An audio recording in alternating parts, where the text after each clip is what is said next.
Bueno, muy buenas tardes, buenos días. Estamos en una nueva nota, en un mes distinto. Ya marzo de por sí para Argentina es peculiar. Y hoy, a días nomás de abril, 2 de abril justamente, también una fecha muy importante para Argentina.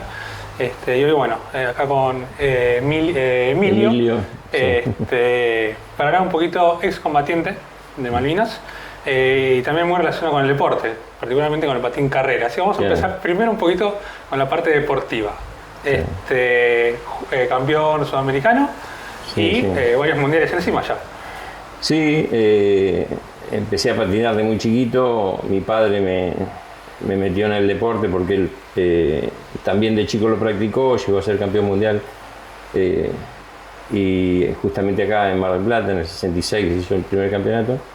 Y bueno, así que de muy chiquito empecé a practicar el patín carrera. El patinódromo de Mar del Plata se inauguró en el 69, que fue prácticamente cuando yo empecé a patinar. Así que ya de muy chico, a los 5 o 6 años, ya había empezado a competir. Bien. Después del patín, estabas en tu mejor momento, cerca del 81, 82, como patinador en selección argentina. Bueno, en ese momento recién tenía 18, pero ya a los 16 había corrido mi primer campeonato del mundo. 17 corrí 79, 80 y 81. En el 81 logré mis mejores posiciones, que fue un cuarto puesto y un séptimo. Había un futuro ahí prometedor, que uno nunca sabe después lo que puede llegar a pasar, pero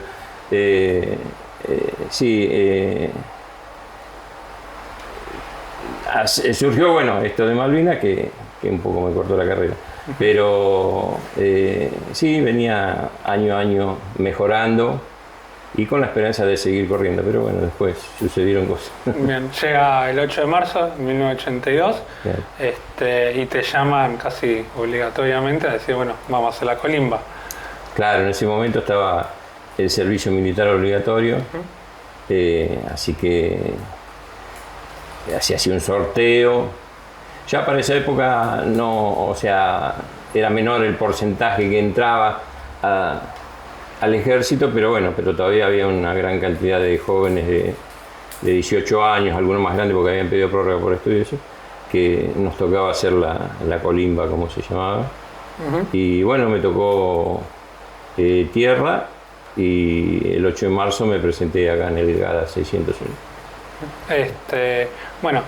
Y justamente a lo que nos compete el 2 de abril, ¿cómo fue ese momento para vos en tu vida? Obviamente drástico, supongo, pero en un inicio, ¿cómo lo sentiste? ¿Cómo fue? Sí, todo transcurría normalmente, porque esto fue una noticia que todo el país se enteró ese mismo día.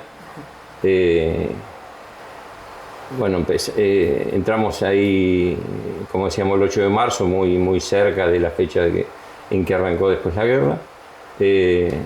Estábamos haciendo la vida normal de colimba, la primera parte, que es la más difícil de la instrucción, el adaptarse, los trabajos en el campo, ahí arrastrarse entre los carros, todas esas cosas que ahora ya se ha perdido, pero muchas generaciones lo conocieron. Y bueno, de repente, justo la semana anterior, esa semana había sido Semana Santa, más o menos parecido ahora. Sí. Y bueno, estábamos todos esperando el primer franco que teníamos de 4 días. Y mira, no me acuerdo si tendría que mirar la fecha, pero si el 2 de abril fue miércoles, puede haber sido un miércoles, martes, miércoles. Bueno, cuestión que antes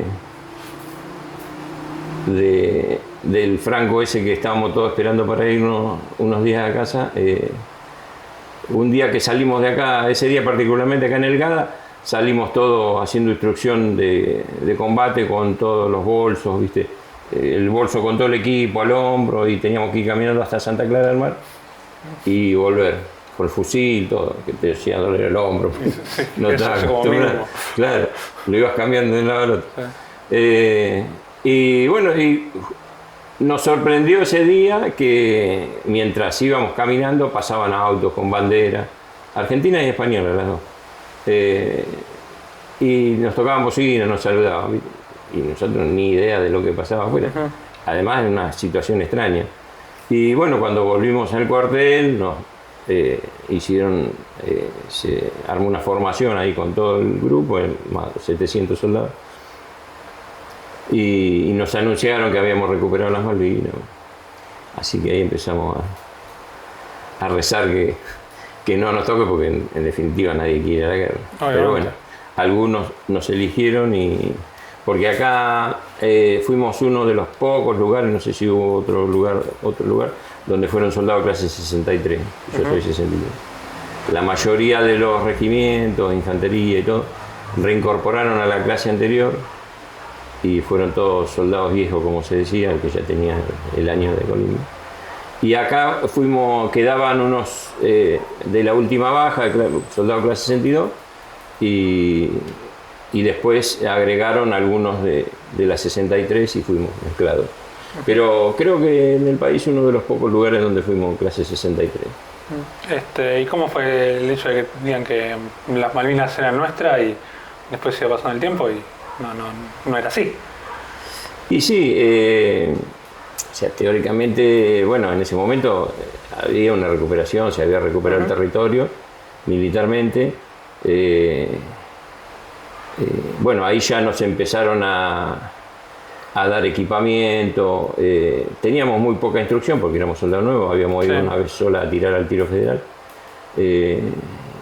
Hicimos unas prácticas ahí frente al Gada con unos que a mí me tocó llevar 3 o 4, creo que tenía PDF, que son unos proyectiles antitanque. Pero todo muy rápido y prácticamente sin ninguna práctica, porque con ese PDF tiramos una sola vez o dos, con algunos de prueba, no los verdaderos tampoco. Así que en realidad de acá Delgada, salvo los soldados viejos, los nuevos fuimos con muy poca preparación. Así que... ¿Y cómo fue complicado. El hecho de decir, bueno, tomá el arma, andá, prepará, tirá y teóricamente de los que fuimos de la 63 somos los que mejor habíamos tirado, ¿viste? Y por ahí, qué sé yo, también fue una elección, ¿viste? Media al voleo, digamos, bueno, pero se supone que tuvieron algún criterio para elegir a los que fuimos. Y bueno, había de todo. Había chicos que nunca habían tomado una arma. Yo en su momento, mis compañeros también, porque nos criamos medio parecidos, habíamos salido a cazar con nuestros padres alguna vez, y alguna vez habíamos tirado con un arma de fuego, pero la mayoría desconocía. Y bueno, al principio es difícil. Yo particularmente lo primero que pensé que fue que, bueno, estaba ahí, me tocó y debía cumplir con mi deber, ¿no? O sea, siempre fui en ese sentido no muy patriota, pero sí se puede decir que fui, o sea, que llevo con orgullo la bandera argentina. Y bueno, y una resignación porque tampoco mucho podía hacer, así que... Claro, era un poco de los... Era una elección... Claro. O sea, bueno, podías decir, bueno, me voy así bueno, ya estaba, claro. Claro, sí, lógico. Y después a Malvinas, ¿cuándo van? Bueno, justamente en Semana Santa, no, el 2 de abril fue una semana antes, entonces ahora que después me voy. Semana Santa nos dejan salir, creo que salimos el jueves, volvimos el viernes, una salidita de una noche, y después nos dejaron ir el viernes hasta el domingo al mediodía, a casa. Ahí, bueno, la cena, el almuerzo con toda la familia, la angustia, supongo hoy siendo padre era mucho más la de los padres que nuestra, porque claro. Uno se da cuenta después cuando es padre lo que pueden haber sentido que un hijo lo manden a la guerra y ellos sin poder hacer nada, porque Claro, no hay una elección claro, tuya, no hay nada. forma de defender esa posición. Así que creo que para ellos debe haber sido muy, muy duro. Para nosotros también, pero bueno, estábamos ahí y yo tuve compañeros excelentes, que fuimos y volvimos juntos, por suerte, durante todo el conflicto y bueno, esa amistad, esa camaradería, eso ayuda a pasar los momentos más difíciles. Pero ¿Recordás un poco cómo fue estar en Malvinas? sí, por supuesto. Nosotros salimos de acá en avión, en un avión de línea sin asientos, o sea, íbamos sentados en el piso, fuimos hasta Comodoro, estuvimos una noche en un cuartel ahí en Comodoro, hicimos una práctica de tiro ahí también, que a uno de los soldados se le escapó un tiro, nos mató otro de casualidad, ya antes claro, porque había muy poca experiencia en el manejo de armas.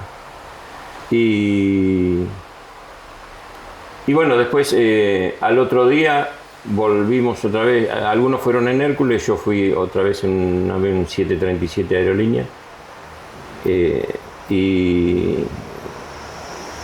recuerdo que hicimos escala en Río Gallego y de ahí fuimos a la isla y llegamos a la tardecita.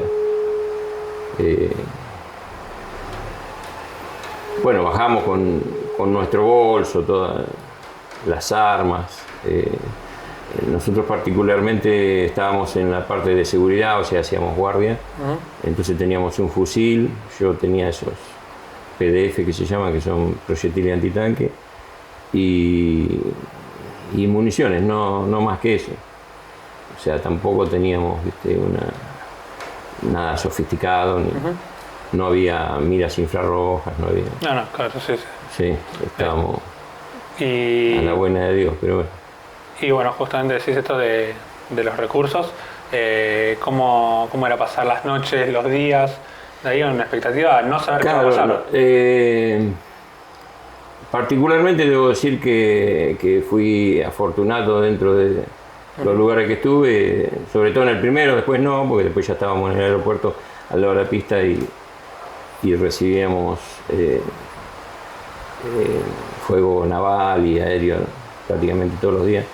Pero al principio estuvimos unos 20 días al ladito de Puerto Argentino, de la ciudad. Entonces, bueno, ahí lo primero que tratábamos es de armar nuestra posición, o sea, la posición era un pozo que te resguarde lo mejor posible de algún ataque. Entonces, con mis compañeros había un alambrado y íbamos a los postes, arrancando postes, ¿viste? Para cruzarlo arriba, buscando, había como un basural ahí, buscando, no sé, elementos pesados, algo para poner arriba. Y bueno, y armar el lugar donde estuvimos prácticamente la mitad de la guerra. Por supuesto estábamos en el medio de la nada, no había árboles. La vegetación es muy particular y la tierra es muy arcillosa, es como una color gris, parece una masilla. Entonces eso, hay llovizna continuamente y está continuamente mojado, que era una de las peores situaciones, porque vos te mojás y no te secás, te mojás y no te secás, y eso muchos chicos terminaron con un pie de trinchera, ¿viste? Porque después encima vino el frío, mojado y con frío, claro. Se complicaba más. Pero bueno, fuimos al principio hasta el 1 de mayo, que empezó realmente el primer ataque británico, tratando de acomodarnos lo mejor posible, de buscar, no sé, comida no podíamos acopiar porque comíamos el día a día y que pasaba la cocina tirada por un camión, ¿viste? O un unimog. Y al principio pasaba 2 veces, después empezó a pasar una. Y bueno, y al final hemos estado más de un día sin comer porque eso, la alimentación fue un tema también complicado. Y estuvimos mucho tiempo, como se diría, en la trinchera, porque hoy por hoy, a pesar de que las guerras son mucho más difíciles, o sea, en ese momento los aviones tiraban y si pegaban, viste, no tenían la puntería, la exactitud que hay ahora, entonces era más fácil de zafar, ¿no? Hoy claro, es complicado estar en tierra y que tengas un ataque porque tenés mucha más chance de no volver. Pero bueno, en ese momento, por eso tratamos de pertrecharnos lo mejor posible y de cubrirnos. Nos ha caído una bomba cerca de donde estábamos una noche durmiendo, te digo cerca a 5 metros. Sí, no. Que hizo un hueco de 4 metros de diámetro por uno de fondo, de profundidad, que si nos agarraba no quedábamos ninguno, éramos 6 en un pozo. Pero bueno, al principio tratando de llevar lo mejor posible, tratamos de conseguir información. Yo había llevado una radio chiquitita que a la noche podía escuchar el 9, que a la noche se escuchaba clarito, de día no, pero de noche se escuchaba. Y bueno, en un principio se decía que iba a ir gente de la ONU, que iban a sacar la tropa, ¿viste? Entonces nosotros estábamos esperanzados en, bueno, que no empiece la guerra, claro, que haya algún tipo de arreglo, pero bueno, no, ya los ingleses habían salido con toda la flota y no se iban a volver. Así que esperando los primeros días, no, se va a arreglar, o sea, siempre uno con la esperanza de que se arregle y que no haya guerra, pero bueno, al final hubo. Y ahí ya se empezó a poner más difícil, o sea, ya eran, los bombardeos navales eran constantes, y bueno, ya te digo, lo sobrellevamos porque, bueno, yo tuve la suerte, mi compañero también, Raúl Fernández, era un remero también de selección argentina, fue también campeón sudamericano, pues. Y los dos estábamos entrenados, entonces físicamente, y teníamos 18 años. Claro. O sea, esas son las ventajas que teníamos en ese momento para resistir, porque no sé, un chico de 18 años si resiste tanto como resistimos nosotros, no, pero porque están, o sea, hay otro tipo de vida, pero nosotros, a pesar de no pasó tanto tiempo, pasaron 40 años, más de 40, y se vivió un poco distinto, o sea, pero yo creo que esas dos cosas nos salvaron, o sea, el estar bien físicamente y ser chico, o sea, tener un físico que se adaptaba. O sea, hoy supongo que después de los 30, con el frío y todo eso, te achacás enseguida, entonces en cambio de esa forma era más fácil de sobrellevar, pero siempre es duro, ¿no? O sea, calcular que juntábamos agua del piso, la hervíamos y con eso tomábamos un mate para hacer nuestra necesidad. Tampoco había nada, no había baño, no había una letrina, te alejaba 20 metros y no había nada, claro. Me dijiste recién que primero estuviste en una zona de guardia y después pasaron para la zona de aeropuertos. Claro, estuvimos, yo estaba con el GADA 601 acá, que es una unidad de defensa antiaérea. Teníamos unos cañones, se llaman, las piezas se llaman, que eran muy modernos en ese momento, eran suizos o Ehrlichon de 35 milímetros, que habían llegado un par de años, creo que llegaron al 81, 80 a la Argentina.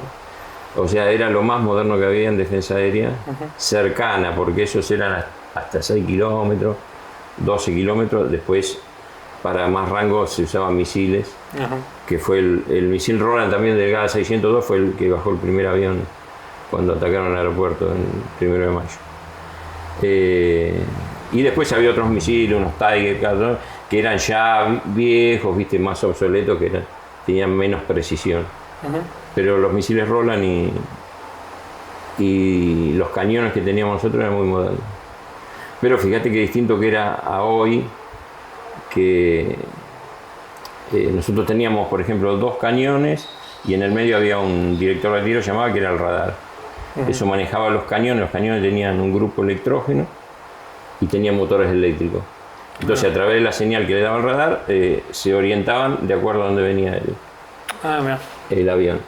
Por eso tenían una precisión muy buena. Y bueno, calculá que esos cañones nunca se movieron de la posición, o sea, se instalaron en un lugar y ahí quedaron fijos. Hoy sería imposible, porque hoy si está fijo al segundo día te lo destruyen. O sea, hoy tiran, se esconden, porque es así, la guerra es muy distinta. Pero bueno, en ese momento, por suerte, había menos precisión. Y bueno, la primera posición que estuve fue en defensa del puerto argentino. Y después cambiamos con la posición del aeropuerto, porque los chicos habían recibido mucho fuego, mucha artillería, ya habían fallecido un par de compañeros y estaban muy ya cansados, agotados. Y bueno, hicimos un cambio y nosotros fuimos al aeropuerto y ellos pasaron a la posición que teníamos nosotros. Que como estaba más cerca del pueblo, era menos atacada, ¿viste? Porque estábamos muy cerca, estábamos a 300 metros, estaban los cañones. Pero en el aeropuerto sí, por supuesto que uno de los objetivos de los ingleses era destruir la pista para que no haya... Porque todas las noches prácticamente llegaba un Hércules a la madrugada.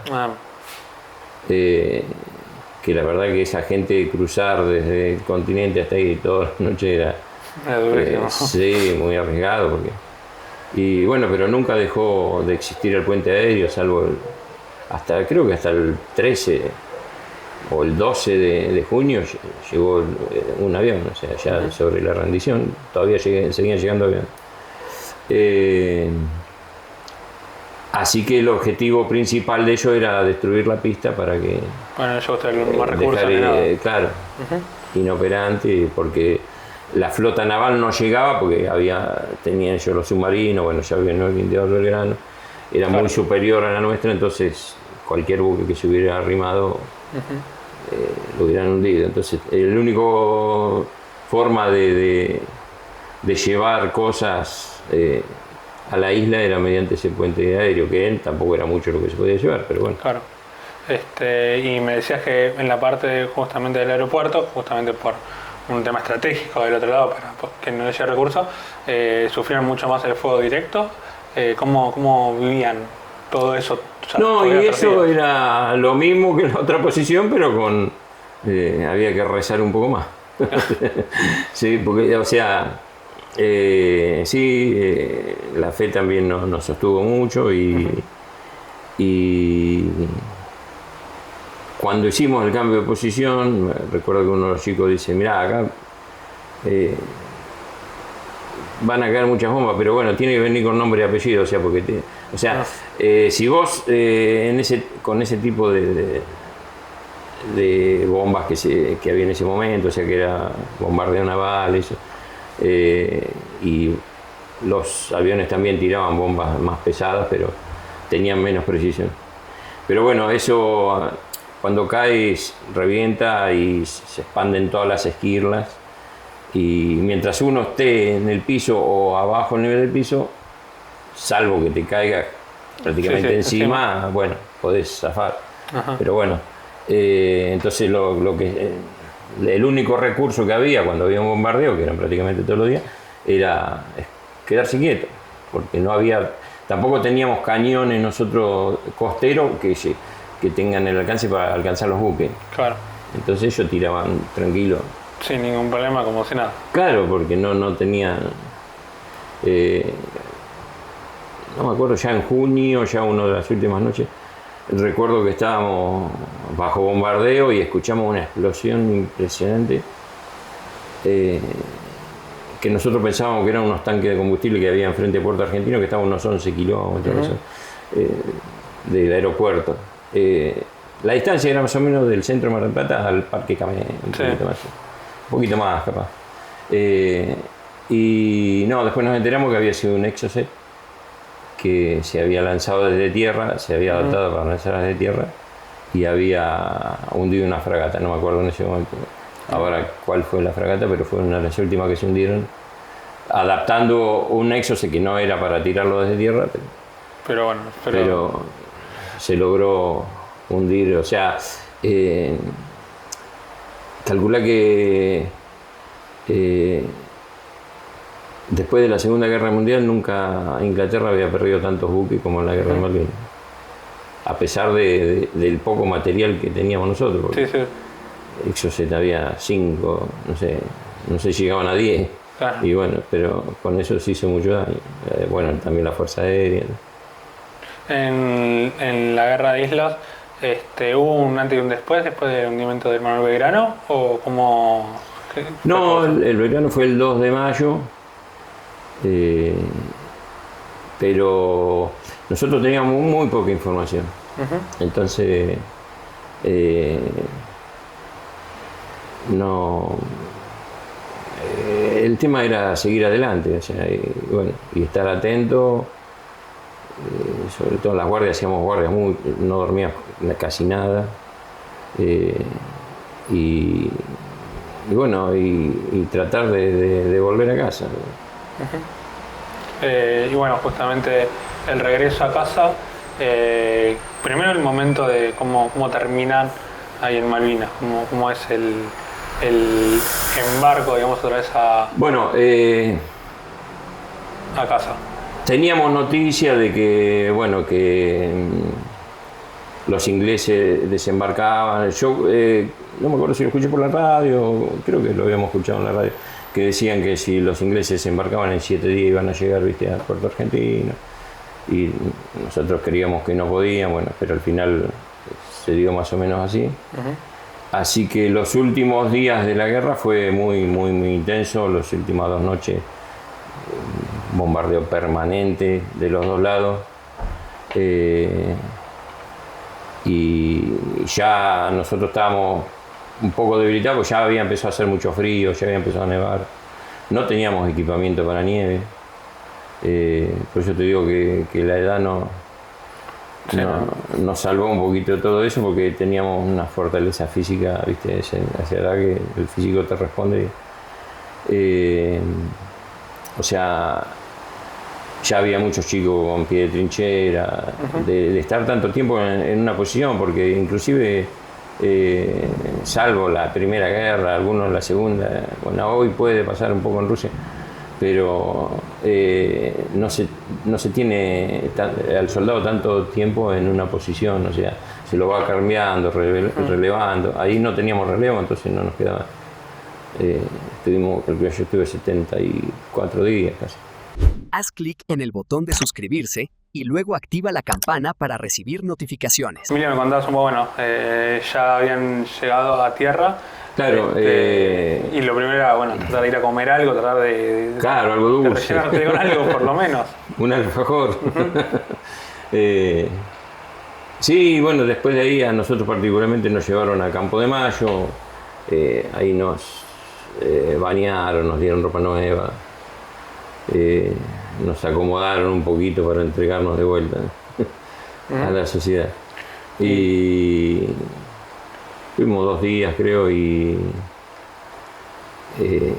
calculé que no podíamos comunicarnos, no teníamos comunicación. En ese momento no existía WhatsApp, no había celulares. Claro. Para los chicos que ahora nacieron con el celular no existía, o sea, no había forma de comunicarse. O sea que nuestros padres, cuando llegamos, no sabían si veníamos o no veníamos. Claro. Así que también yo creo que los padres la pasaron muy mal, seguramente. Por 2 lados. Uno, cómo fue el reencuentro en casa, justamente con esta falta de comunicación, y como justamente, por lo menos en tierra y a la sociedad se le comunicaba con una cosa que por ahí no era exactamente lo que estaba pasando allá. ¿Cómo fue ese reencuentro con la familia? Sí, acá nosotros llegamos por tren. Había mucha gente esperando para recibirnos. Por sobre todo estaban mis padres, mis amigos, los vecinos del barrio. Y bueno, fue por supuesto muy emotiva, muy emotiva. Mi viejo me abrazó, dice, no sé qué iba a hacer si no volvía, porque no sabía si volvía. Claro. Así que algunos, desgraciadamente, a mí me preguntaron por un chico que había fallecido y no supe qué contestarlo. Pero bueno, muy duro. Y después, bueno, yo gracias al deporte, al poquito tiempo empecé otra vez a entrenar. Ese mismo año, en septiembre, se corrió un selectivo para ir al Mundial y lo gané. Increíblemente. ¿Y con 15 kilos menos? No, ya ahí tenía 3 de más, porque había engordado 18. Fui con 78, volví con 63 y a los 3 meses pesaba 80. Muy bueno, bien. Sí. Por lo menos lo pudiste recuperar. Sí, no de músculo, pero más de grasa. En un momento cuando me decías el tema de que la rendición, que ya estaban embarcando para la vuelta, después, bueno, obviamente de ser prisioneros la última noche, hablabas de un silencio, ese silencio que se calmó, no había más bombardeos. ¿Qué significó ese silencio para ustedes? Y eso fue un momento de paz, de tranquilidad, porque calcular que fue muy, muy dura la batalla de los últimos días. No paraban los cañones de artillería no paraban de tirar. Así que un alivio y una paz, ¿viste? Una pausa. Así que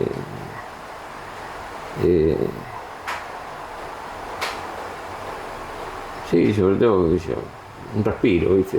Después no sabíamos si seguía o no, pero bueno, pero por lo menos no ha sido, pero bueno. Sí,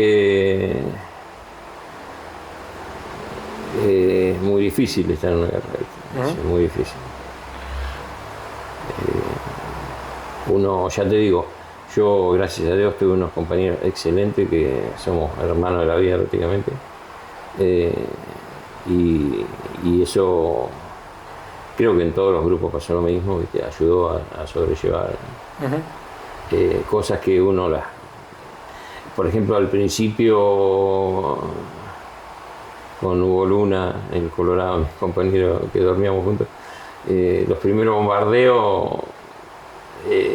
no me acuerdo, yo temblaba, él le sangraba la nariz, o a mí le sangraba la nariz, él temblaba de miedo, porque hay mucho miedo.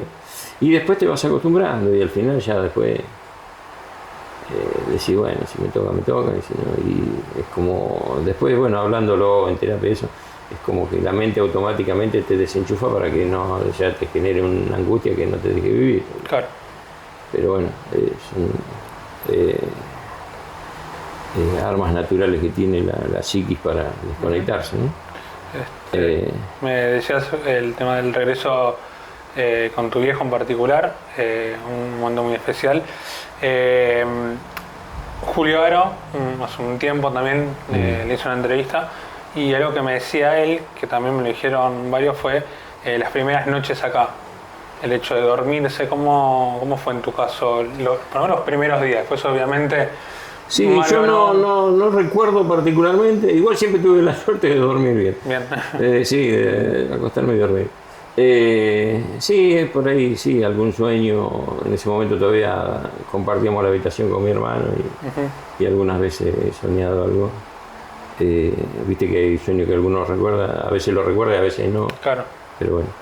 Pero no, particularmente en mi caso no tuve ese problema. Yo cuando a veces hablo, hace unos 10 años ya empecé me invitaron a una escuela a hablar, ¿viste? Y bueno, y tratamos de mantener vivo la memoria, entonces cada vez que nos llaman, por supuesto, si podemos, vamos. Y lo que hablo a veces con los chicos y con que se da una situación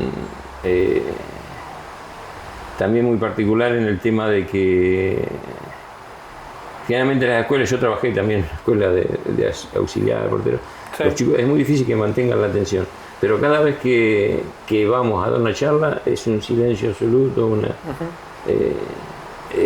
la atención que prestan, ¿viste? A lo que le decimos y todo. Y yo siempre digo que la guerra es una guerra para cada soldado. O sea, todos vivimos la guerra de distinta forma, en distintos lugares, distintas situaciones, por supuesto una más comprometida que las otras, más difícil, pero inclusive los que estuvieron en la misma posición la recuerdan de distinta manera. Porque, bueno, está en cada uno, no sé, su familia, su historia, de cómo se crió todo, ¿viste? Cómo interpreta todo lo que nos pasa, generalmente. Y bueno, y la guerra no escapa a eso, o sea, entonces es importante hablar con todos y igual hay un factor en común, ¿viste? De ciertos trastornos, digamos, que han quedado, ciertas angustias, que te aparecen después de unos años, que nos damos cuenta que nos aparecieron más o menos a todos igual. Claro, sí, que hay que parar ahí. Más allá de que cada uno lo interprete distinto, hay factores comunes, ¿viste? Que tenemos todos los veteranos. Por haber estado en una guerra, y bueno, y es lógico, ¿no? ¿Volviste a Malvinas? No. ¿Por decisión propia o no tenés la posibilidad de volver? Sí, o sea, nosotros somos una generación, ¿viste? Que teníamos ciertos mandatos de armar nuestra familia, tener hijos. Hoy es distinto. Y bueno, y eso hice. Formé mi familia, tuve hijos, los crié. Y eso, o sea, no escapa a la realidad de todo. Fue difícil, o sea, mucho trabajo. Nunca te sobraba un peso. Ir a Malvinas siempre fue caro. Entonces, prioricé dar la educación a mis hijos, estar mejor en la familia, que gastarme la plata en ir a Malvinas. Que sí, me gustaría hacerlo un día, volver a mi posición, todo. Pero también te digo, como algunos necesitan eso para cerrar un ciclo, yo por suerte lo pude cerrar de otra manera. Entonces. ¿Cómo es hoy el hecho de el 2 de abril, cómo se toma en Argentina? ¿Cómo lo ves vos como excombatiente? Bueno, yo creo que la sociedad en ese sentido ha cambiado la forma de vernos, porque los primeros años estamos invisibilizados. Con respecto, por ejemplo, a mi deporte, el patín, yo nunca recibí un premio, una conmemoración, algo de parte de la Confederación de Patín o la Federación de acá, porque los primeros 10 años, ¿viste? De Malvinas no se hablaba. Después se empezó a hablar, acá por suerte el monumento se inauguró un par de años después y todos los años se empezó a hacer el acto y a malvinizar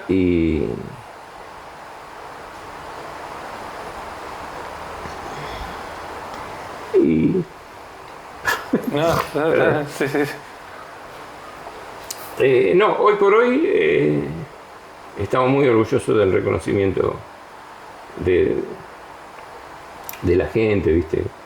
En todos los ámbitos. O sea, eso me enorgullece. ¿Crees que el deporte durante un tiempo te ayudó mucho a poder llevar todo lo que estabas viviendo ni no habías regresado? Sí, yo cuando volví, en realidad en el 82 iba a ser el campeonato mundial acá, o sea, era mi año, porque estaba en mi ciudad, estaba bárbaro, y bueno, me cortó. Después se hizo en el 83 y fíjate cómo estaría, que ya no me... O sea, volvés cambiado. Cambiar las prioridades, algunas prioridades. O sea, ya después entrenaba y no me interesaba ganar. Y bueno, y no lo corrí ese año, renuncié al correr el mundial. Que bueno, durante mucho tiempo me arrepentí, pero después dije, bueno, es una decisión que tomé en ese momento, con las condiciones que estaban en ese momento. Que no está ni bien ni mal, era lo que tenías que tomar en ese momento. Y lo que las circunstancias me llevaron a decidir. O sea, tampoco me seguí echando las culpas. Pero bueno, ya te digo, no... Supongo que no es porque sea yo, pero en algún momento la federación, porque era un veterano de guerra, ¿entendés? Me tendría que haber dicho un homenaje a Emilio por haber sido el integrante de la selección argentina que fue a Malvinas, que fui el único, creo. Pero no estaba instalado en la comunidad el tema ni del 2 de abril, ni del veterano de guerra, ni nada. Claro. Y hoy por hoy no, es totalmente distinto. hace un par de años nos reconocieron en el DNI, tenemos un simbolito ahí que nos indica como veteranos de guerra, sí. Y te da mucha satisfacción cuando a veces alguien, viste, o sea, te saluda porque ve el documento. Y sí, sí, creo que tiene que ser algo que tiene que estar siempre reconocido, y justamente lo que sea de memoria, por lo menos las siguientes generaciones, no olvidarlo nunca. Claro. Por un hecho de, primero, respeto, y por lo que vivió Argentina en ese momento. Creo que conlleva mucha historia, que no hay que olvidarla ni repetirla, por lo menos nunca más. Sí, por supuesto. ¿Cómo son estos días en familia, digamos? O sea, ¿cómo se llevan todos juntos a la vigilia? ¿Cómo es todo esto? Sí, yo particularmente no soy un veterano raro. Ajá. Porque no ando, viste, con símbolos mucho de Malvinas, sí. O sea, lo llevo, por supuesto, en el corazón y sí, tengo el orgullo. Acá, sí. Sí. Pero no, qué sé yo, me sale así, viste, de no andar con tantos símbolos. Uh-huh. Yo digo, no quedarme en la guerra. Para mí eso es no quedarme, viste, estancado 40 años atrás, claro. Es haberlo superado. Uh-huh. Que eso no quita de que esté súper orgulloso y que totalmente. Si me tocara otra vez iría de vuelta. Pero al principio yo no quise tampoco que mis hijos, viste, de chiquito vayan al acto, viste, o sea, que queden anclados de mi situación de veterano, viste. Uh-huh. Como... Sí. Pero bueno, después de grandes fueron, ya con más comprensión de lo que tenía, y están muy orgullosos de ir. Uh-huh. Por supuesto del padre, y les gusta, y vamos a la vigilia a la noche. Uh-huh. ¿Tienen algún tipo de rutina, algo para hacer? Porque, por ejemplo, en mi caso, yo por ahí mi viejo no lo acompaño, yo voy siempre a la lotería, pero mi viejo todas las noches va solito, tranca, va ahí, se pone enfrente de todos los combatientes, y siempre todas las noches siempre sí, está ahí. Digo, por ahí en el caso de ustedes, ¿tienen algún tipo de rutina, algo para ir hasta el lugar, algo? No, es más, las primeras vigilias, que yo no fui, sí. Se armaban carpas, viste, iban muchos compañeros vestidos con la ropa de combate, ¿viste? Todavía estaba ese tema del soldado de adentro, viste, y la pasaban ahí toda la noche. Pero yo empecé ahí hace 20 años que voy a la vigilia más o menos, pero sí, eso, el otro día lo hablábamos con otro compañero, fuimos a una radio a hablar y sobre el tema de la vigilia, que es por ahí si va alguien de afuera no lo entiende mucho, viste, pero para nosotros es algo introspectivo, viste, así, o sea, sí. No hay, viste, celebración, no hay nada, se decir unas palabras, se toca minuto de silencio, pero es muy nuestro, viste, así, por lo menos acá en Mar del Plata hay distintas vigilias. Pero acá la nuestra es, viste, de estar juntos, o sea, como de confraternizar y como un abrazo comunitario. Obviamente. Bueno, Miro, como para cerrar, dijiste una palabra que me parece que identifica mucho. ¿Qué es para vos malvinizar? Y malvinizar es que los chicos de las nuevas generaciones no olviden todo lo que...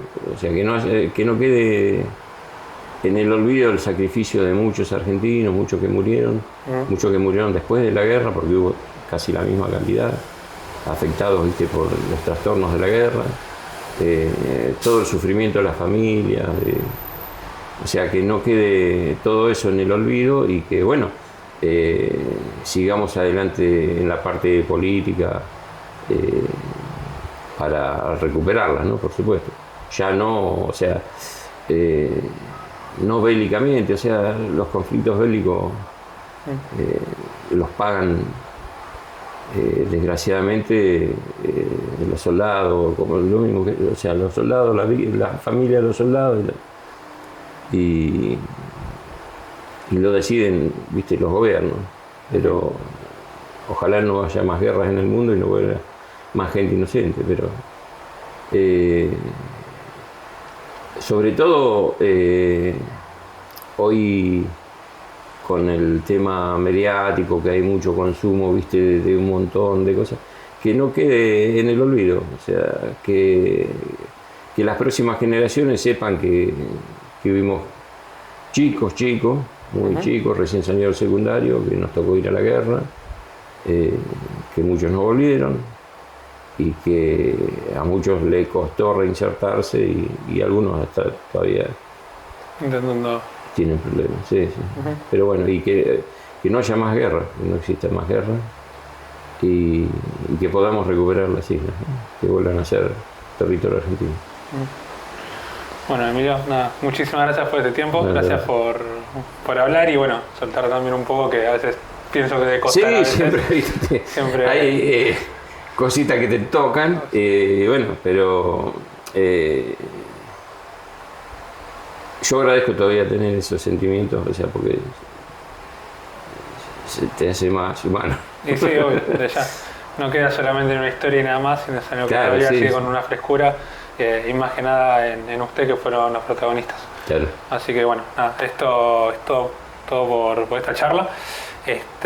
Seguimos hablando con gente relacionada al deporte, en este caso el patín, desde un ámbito por ahí que conmemora este 2 de abril las Islas Malvinas, desde otro punto de vista. Pero bueno, siempre un poco en relación, lo que hacemos es en relación un poco al deporte y conmemorar un poco los días importantes de Argentina. Así que bueno, gracias a todos, nos seguiremos viendo en otra charla y bueno, muchas gracias Emilio por Gracias este tiempito. Alejandro por tu convocatoria y por permitirme contar esto, ¿no?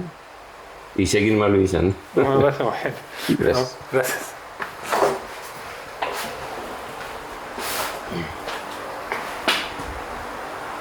Haz clic en el botón de suscribirse y luego activa la campana para recibir notificaciones.